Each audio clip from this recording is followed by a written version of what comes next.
хочу, подытоживая, сказать. Сегодня то, что происходит в нашем государстве с участием высших должностных лиц, которые могут объяснять, находить разные объяснения своим действиям, они бесконечны, русский язык богатый, но результат мы с вами видим каждый у себя дома.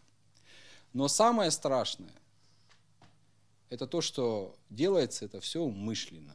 Это экономическая диверсия против нашего государства.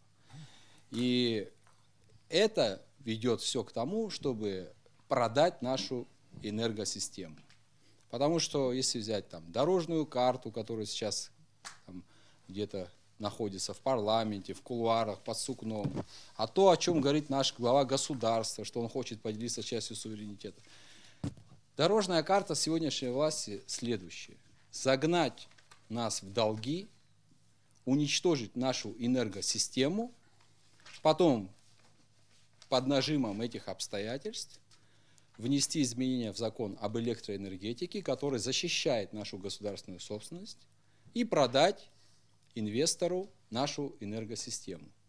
Поднять тариф, и чтобы наш народ платил повышенный тариф какому-нибудь инвестору. И, может быть, пока суд не решил, может быть, и самим принять соучастие там, в виде каких-то процентов. Я оцениваю текущую ситуацию именно таким образом.